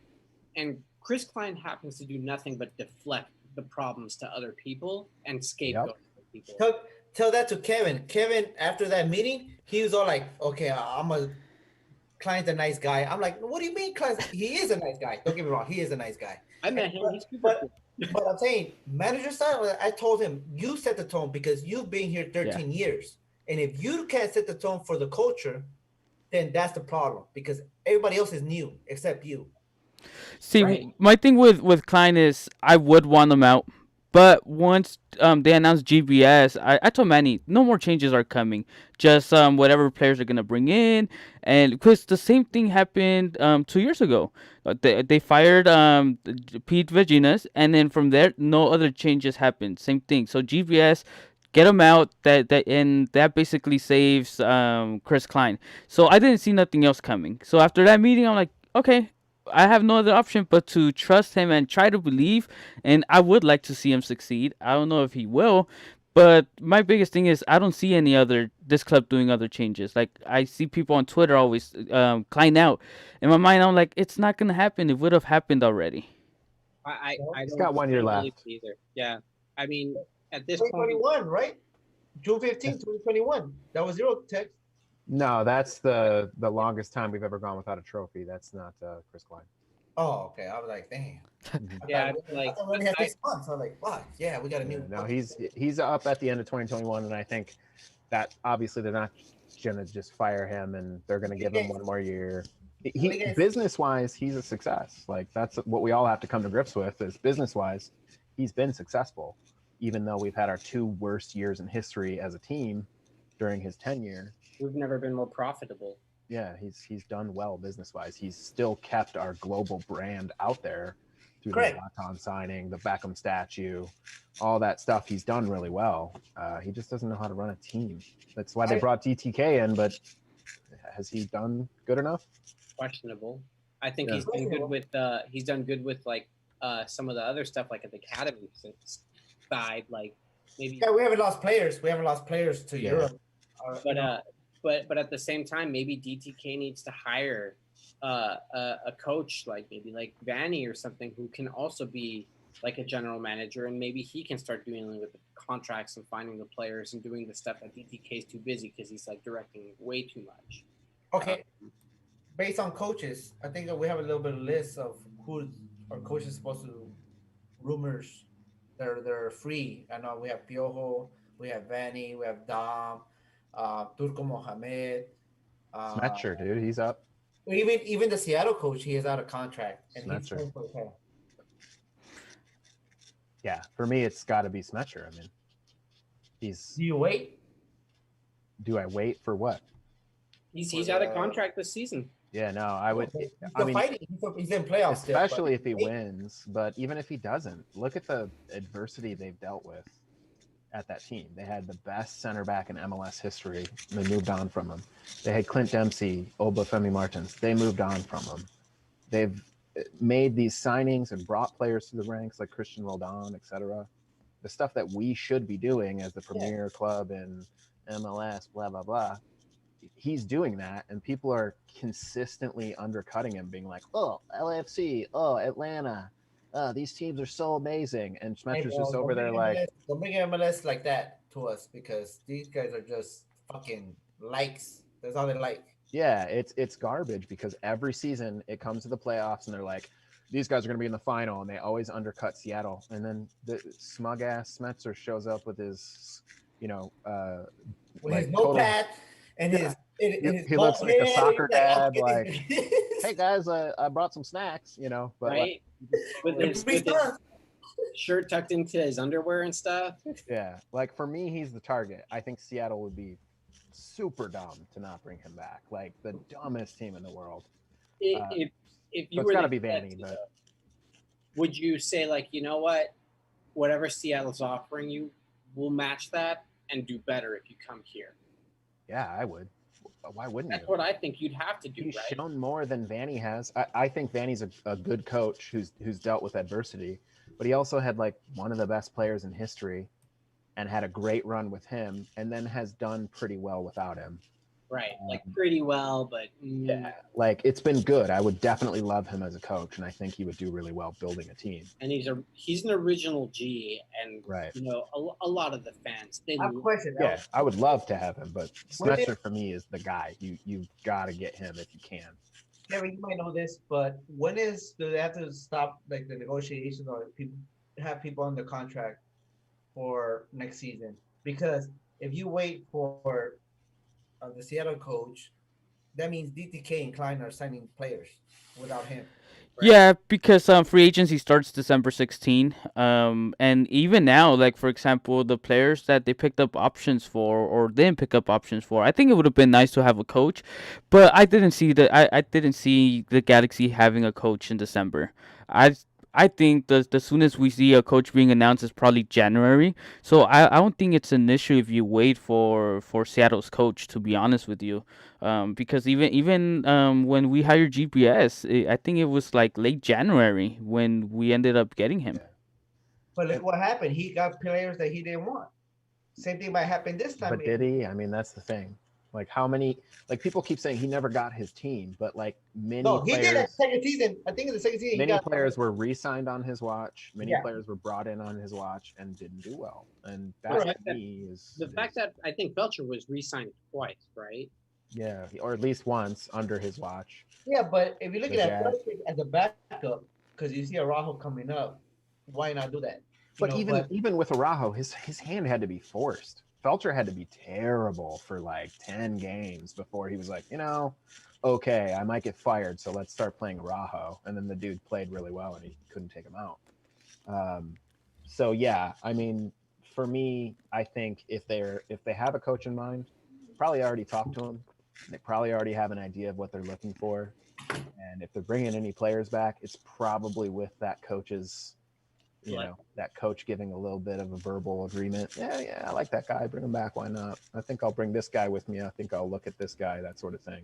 Yeah, but So, I'm as Seattle, he's concentrating on the championship. He's not concentrating on building a Galaxy roster. yeah, I mean, everything points towards Vanny, right? I mean, Vanny's already given up the job at Toronto. You would think. You Sure. would think. But out of the 3 picks right now, not including the Seattle coach, you cannot go wrong with Vanny. You cannot go wrong with Piojo, and you cannot go wrong with Turco Mohamed. You cannot go wrong with none of those 3. But can Klein and DTK pull it out? It's more a lot. It's more or less with at least with Mohammed and Piojo. It's about money. Now, to me, the Galaxy organization is like, look, we just lost millions of dollars on this mistake, on this mistake, on this mistake. Are we really going to go pay these guys and hope that they pan out in MLS? I mean, Vanny has managed in MLS. He's a safe choice. And for once, the Galaxy actually need to do that. And he's a G. He's the Bruce bet. They back when Bruce came in, they tried all the big fancy guys who came from other leagues. I mean, don't get me wrong, Ruud Gullit was a stupid choice, but like he was the GBS of that time, where it was like, here's this superstar that is a big, everybody knows him and this and that, but he never managed in MLS. You know why I think they go with Vanny? That is a secure bet, and if they can get it, I hope they do it because he's like the sure bet. They can't get Turco Piojo because Arguire just got 3.9 million for Monterrey, and those 2 coaches are not leaving those 2 big clubs to go get paid less for a team that's not winning. Yeah, you know what I mean. They're gonna want to get paid a little bit more because they're leaving those clubs that they actually manage. And I just don't think it's the move. I think GBS was the Piojo move. They went with the outside guy who was successful at a big team, and it didn't work out. And I think now they just need to get an MLS guy that knows the league, knows the people, can pull in some young or middling talent that can fill out the team and make us better. And that's why I'm excited about Vanny, because he's got a lot of good prospects. You're making my nipples hard. We get Vanny, and then we get Robbie Keane to be assistant coach, and then you get AJ De La Garza to be in there in the locker room. Oh my God. There's no way Robbie Keane. Bring Pineda as goalkeeper coach. Talk to me. Oh, papá, no me digas cosas así. No me digas. See, papá. with me, I would like an MLS coach this time around, because I feel with GPS, an issue is the players he wanted to bring. It gets to the point that certain players, the rules in this league don't let you bring those players. At the end of the day, it is an excuse, but with Piojo or Turco, it'll be the same thing. He'll be like, I want this player. We just can't do it because of the rules. And bringing an MLS coach, he knows his way around more with the players in this league. And I think that's one of the reasons GBS wasn't successful. And I think that's where DTK was, he failed, but he was successful in that he was able to make these good deals for these players that he otherwise wouldn't have been able to sign, with the loan deals for Fabio and all these bit players that most coaches and GMs would not have been able to do. I thought that was where he showed his sort of acumen, but it didn't work out. Now, maybe with Vanny, he can make those for players that are more feasible and more, we get more domestic contracts with good players. I mean, I look at just the Toronto roster, you get like a Delgado, like that's a damn good player. It's going to have to be that, because when you think about it, like you look at GBS, right? He was able to attract players along with Zlatan. It's like the 2 of them combined. Mm-hmm. You picked up Polenta, you picked up Fabio Alvarez, you picked up Antuna. yeah, maybe, Antuna wasn't like super, super great with us, but he's gone to Chivas and he's actually thrived pretty well, He's right? got a good team around him. Yeah. Yeah. And you look at Polenta. Polenta was the center back we needed this year. Let's be honest. Like Yeah. we were missing it. He had But feet. Our players don't have feet in the back. yeah, He has feet. Chris Klein, if you're listening to this, I'm gonna give you the dream team coaching staff right now that the Galaxy will not hate you and will give you 5 more years. If you get Greg Vanny, right? Robbie Keane is the coach, Tom Kinnear is defensive coach, and AJ Del Garza to help out your locker room. That's it. We'll give you 5 more years if you do that. and Jaime Pinedo as a goalkeeping coach. Fuck it, put that motherfucker in there too. Just a Yes. little salt Yeah. on top. If you do We're that, all like, we'll we're give all you like 5 years. season tickets. Yep, season tickets. You sold us. I don't give a fuck. I'll be in there butt naked. And see, talking about AJ, this year, I think that would be a smart move by DTK, kind of like that Jorginho move his first year when he brings him Yeah, he back. can play. Yeah, just to pretty much get the fan base back. It's a fan favorite. So I think with AJ, it would be the same reason. And then for the experience, it would be nice to have him behind Araujo, help him out, and I think that would Center be something back. good. Was there also somebody who talked about a curse of getting rid of AJ? Yeah, somebody on Twitter said that break the curse because of the fish tacos. Because the story was that he actually found out via text message that he went to go get tacos and he got via text message that he got released into Houston, and then he didn't finish his tacos, and those were his favorite tacos. So when he comes back, we're gonna meet him at the airport with some fucking tacos. All the tacos. All the tacos he can eat, him, his wife, his daughters. Congratulations on be your new there. baby. But we're gonna get that straightened out, and that's it. We're gonna win the cup. There's literally no player they could bring in that would have a better OG fan reception than AJ Del Garza. Correct. If they brought that dude in, everybody would be happy. He's gonna touch this cup right here. Look at that. He's gonna Yeah. touch it. He's gonna bless it for Yeah. us. He's gonna be part of the pineapples. Just saying. That would be amazing. Calmado, loco, calmado. We're gonna be part of Galacticos. All right, guys. So we've been going at it almost for 2 hours, so we'll start wrapping it up real quick. But today, the Galaxy Academy announced the signing of Alex Alcalá, the 15-year-old, plays for Mexico's under 16. They say that he's technically good with the ball. In Mexico, they call him the Mexican Messi, supposedly, because he's also left-footed. Do you feel that bringing players like young like that to our academy, like, is that a good thing? Because supposedly there's already an agreement with Manchester City once he turns 18 that they could buy him. Or should we be grooming players that they could play for us into their 20s? What do you guys think about that? I guess I'll start out just because I sort of have been. For me, I think grooming young talent that won't necessarily play for us is good because they grow in our culture. They know the folks in our staff, they love our area, etc. So even if they go to Manchester City, we'll probably get those solidarity payments now that those are a thing. That's great. We get some money for a guy that we didn't actually sell, but we helped develop. And maybe it doesn't work out at Manchester City. Maybe it does. And years later, they just want a change of lifestyle. You never know when the next Landon Donovan's going to come along, who's a fantastic player who just wants to be happy and doesn't want to be the tip-top best in the world and just wants to come home and play some games for their hometown team. And, LA might not be his hometown, but that's where he started out and that sort of thing. So for me, it's like, why not? Why wouldn't we want to bring players like that through? I agree. I also think it'll be competition for the kids coming up too. That's a good point too. You want your Those best. kids cannot get complacent because more often than not, I feel like when they feel like they're almost at that point, right, of getting either to the G2 or maybe even the first team. To me, I see that as a real problem with Efren. That he has not grown up the way we expected him to. And it has a lot to do with, I think, the fact that he's comfortable, that he knows he's safe, right? You you put that kid in there, things are gonna mix up. Guys are gonna have to fight to get that guy's spot. And if he is the Messi, what if we develop the Galaxy Messi? You never know, right?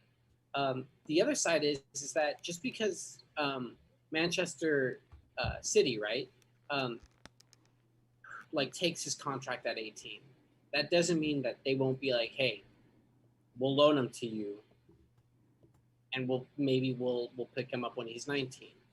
There could also be that sort of deal that goes on or something, like not like a sell-on clause, but like, hey, our solidarity payment to you is actually giving you him at a discount rate because we still want him in the future. That's still a possibility. So I don't know. Like, I see nothing bad from it. I also feel like local talent has got to come through, and now that there's a club and a lane team in the city, we're going to be fighting for the younger kids now. It's not like we can just pick off all the best. We're going to have to win them over somehow. And another reason would be is that, like, if this kid comes over here, that's saying that our academy is that good that Manchester City will sign you straight for the academy because they think we're that good at developing people too. And I think that's DTK too. He plays for the under 16s of Mexico, so maybe there's some type of connection with DTK there. I'm not sure what you guys think. You In hope my so. opinion, I hate labeling kids that they're gonna be the Messi because that's the expectation that even Messi didn't think he was gonna be Messi at that point. That's true. Um, I think you should let them develop to what it is. If you see talent, you build that talent, and right now with our academy coaches that we have, which is Cienfuegos, you have core players with Juninho, Marcelo. He's gonna go through those players that know what it is to be a Galaxy player and what it is to represent us as a Galaxy fans, and that's gonna build into him. Whether he makes it to Man City or not, it doesn't matter. The thing is that that culture is gonna get built into him. That his tip of the top is gonna be a Galaxy #1 player. It's not gonna go be to Man City. It's gonna be how can I can become a Division 1 team, first team Galaxy player, and actually love the Galaxy and the fan base love me like the way they love these players here. And that's what I want. I don't want him to be like, oh, I'm a Man City player, because the more you talk about him and he's gonna be the next this and next that, that's the way effort is right now. He's complacent because you know what, Mexico's taking him and he's playing under the 23, under the 21. He's like, hey, if you guys don't want me, Mexico wants me, right? No, man, you have to fight for everything you want, and you need to represent the club that's giving you your money. And I think that's where now these coaches that we have in place, Cienfuegos, like I said, Juninho, Sarvas, and they know what it is to wear the badge of the Galaxy, and that's going to place to this kid. Even if he doesn't make it to Man City, he could be a great MLS Galaxy player, and that's what I want. If he leaves, he leaves. But if he stays, hopefully he's the best that we ever had. Does anybody know if El Gato is still around at that? He is. Yeah, he is. Yeah, he is. Okay. But I'm saying that's what I want. I don't want him to leave to Man City and be like, oh, okay, just here for a couple of years to 18 and I'm leaving. Like, no, you know what? I don't really have to leave. I like the culture of the Galaxy, and I love the people here, and I love the fans, and I love this. I want to become the Landon Donovan of the Galaxy, because Landon Donovan, like you said, he was okay with being the best MLS player. He didn't have to leave to be in Europe and be the best. He went to go try out, but after one time he was like, hey, you know what? I'm just gonna be the best MLS player. I had it to be here for my local team, for the Galaxy, and then that's it. Yeah, I think this is a good position to be in. But at the same time, he's young. I want to see him develop and then come into Galaxy 2, and then eventually it'll be nice to see him play for the first team. But we're gonna be pretty much calling it a night now. We've been going at it for almost two hours. But Manny, go ahead and bring that trophy one more time so we could take a look at it one more time. Soy borracho, Don't get too loco. Look at comfortable with this. them. Look at this, See, baby. This is a good picture, huh? You can see me at the digs on Sunday. If you guys want to come on Sunday, I will be volunteering for the toy drive. Come out, bring out some toys. If you want to take a picture with the trophy, go ahead. I'll bring it out so you can take it out. But it's coming with Galacticos. you see, if we go in a 3 game winning streak, sneak into playoffs, going hot. I mean, it sounds easy, but we need to win the 3 days in 3 games in decision day. Any closing thoughts, Scott, from you?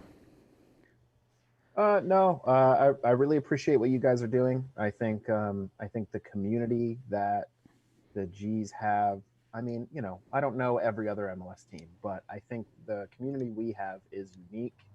I think that we all really support each other in a lot of really, really cool ways, and it's exciting. And I think it's something that is worth fighting for and doing cool, fun, unique stuff with. So I like everything you guys are doing with this podcast. And just, I think it's another great avenue for us to expand this community and bring people together in our joint love of this team. Albie, any closing thoughts from you? Yeah. First, thanks for having me on. This is a blast. I've never done a podcast before. This is super cool. Second, thanks to you personally, Scott and Manny, for the whole Liga G thing and getting that going. And thanks, Kevin, for being like a great host and just having this platform. I never get into this much detail talking with other Galaxy fans most of the time. And it's really cool to just have that platform to talk about it. And then I just want to shout out to all the Piñas, Kenny, Venado, Jimenez, Ish, Sergio, Jedi, Jay, Code, I guess Pitufo. Let's see, who am I? Juanito? Yeah, Pitufo. Oh, damn, my bad. Damn. Who else am I missing? The whole damn team. Probably El Halcon. Did you That get guy, Tony? that guy's a trip, and he never shows up, but he's cool. And any other dude that I'm missing out on, or hashtag for mama. Mama damn. But yeah, clan out, and thanks again. Yeah, for me, it was a pleasure having you guys. Especially you guys that both have won championships in Liga G. Having Manny on, I think it was something really nice to talk about. Next week we'll be on at 9:15 as well. We have 2 guests as well. We what we want to do is spotlight everybody that does things in the Galaxy community, and tell those stories that some other times are not possible to be told. I think that's our idea for this platform. But we're very open, so it was nice having you guys on today. And then if you guys both make it to the final, it'd be nice to have you guys on again and preview the final. Manny, any closing thoughts from you? I just want to say thank you guys to the chat. You guys were live in there. I appreciate you guys. I appreciate you, Scott. I appreciate you, Albie. I know I talked to you guys a lot on DMs. Like Kevin said, this platform is for our community. If you have something that you want to promote or you have a business that you need some eye opening for, go ahead and shoot us a DM. We'll go ahead and have you next. I think next week we have our community G podcast. We have Vito, our MLS MVP, and then we have Makeup by JC. That's doing a lot of boxes for Guatemala. So we want to find Awesome. out a little bit more about them, and we have a couple of more different type of programs that that we're putting together. If you have any ideas, Liga Galaxia, we have you guys coming in. I think in our third episode, we haven't forgot about you guys. We seen a couple of streams. I seen Star Lords. I seen Cosmos SC. I seen straight from the Class Trend. stands. Straight from the stands. I've seen Escuadrón Galácticos. Uh, keep it up. We're gonna have you guys. We're gonna give you guys the same platform as we did with Liga G. You guys can come in and you guys have be guests and let us know about your leagues. Uh, But other than that, thank you guys for supporting, subscribe, like, let us know feedback, what we did good, what we did bad. I don't get mad. I'll fight you though, but I don't get mad. All right, guys. Well, thank you for everybody that was on, and then we will see you next week, same time, 9:15. Thank you for being with us, and yeah, any criticism or advice, go ahead and send it our way. Thank you for being with us.